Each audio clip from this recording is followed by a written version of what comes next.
She almost didn't open the envelope.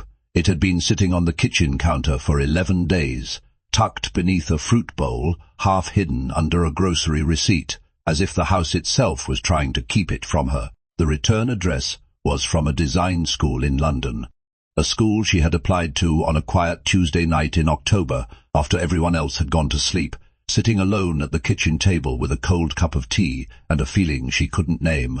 She hadn't told anyone, not her mother, not her sisters, not a single soul, because telling someone would have made it real, and real things could be taken away. Her name was Adaeze.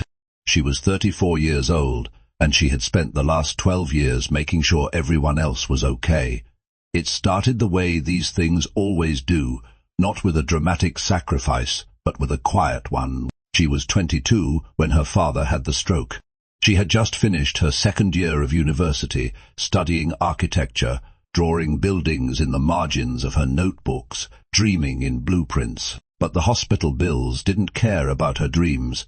Her younger siblings still needed school fees.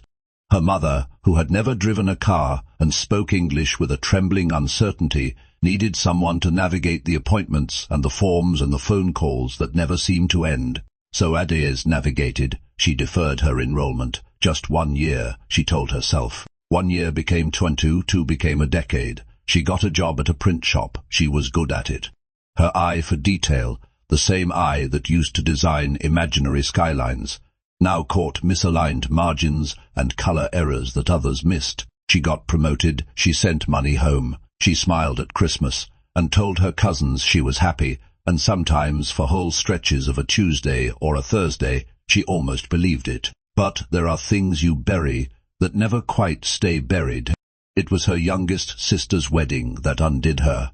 She had organized everything, the venue, the flowers, the seating chart, the timeline. She had stood at the back of the hall, watching her sister walk toward a future that was entirely, completely her own, and something in Adaeze's chest had cracked open like old wood. She didn't cry during the ceremony. She cried in the car on the way home alone, with the radio off, in the specific silence of someone who has finally admitted something to themselves. She was 33, she had given 12 years, and she had nothing left that belonged to her. That night, she sat at the kitchen table, the same cold cup of tea, and she opened her laptop. The London Design School had a mature student program. It was expensive. The application required a portfolio and a personal statement and 3 references, and the deadline was in 6 weeks. She stared at the screen for a long time. Then she started writing. She didn't tell anyone, not yet. The envelope arrived 11 days before the letter inside it would change the direction of her life. But for 11 days she left it unopened, because opening it meant one of 2 things, and she wasn't sure in that moment which outcome terrified her more. Here is what nobody tells you about the years you spend holding everyone else up. They don't disappear. They calcify inside you, forming something harder than regret and more complicated than resentment. Adaeze was not bitter. She had loved her family through every single one of those 12 years, and she meant it. But love, she had learned, can become a place you hide in, a reason that slowly becomes an excuse, and somewhere around year 9 she had stopped being sure which one it was. The morning she finally opened the envelope, it was raining.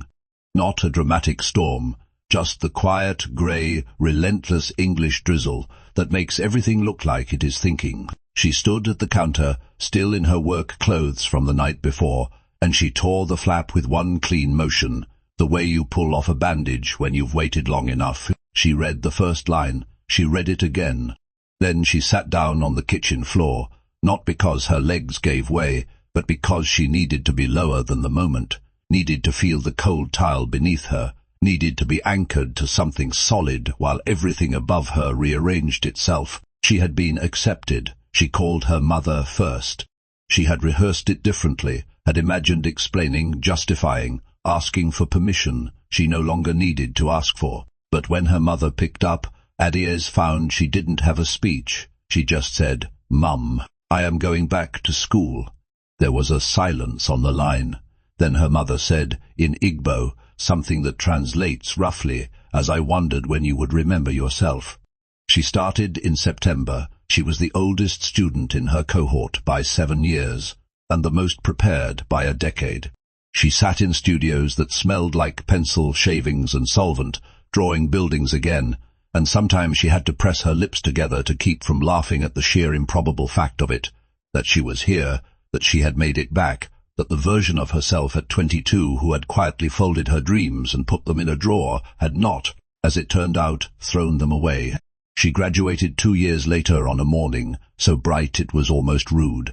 In her portfolio, the one that would eventually win her a commission for a community library in South London, she included a single page at the end. No drawings, no renderings, just 12 words in her own handwriting. Some doors close, some wait. Learn to tell the difference. Adaeze is 37 now. She designs buildings where people come to read, to study, to begin again. She says she didn't choose a career, she chose, finally, herself. And from that one choice, everything else was built.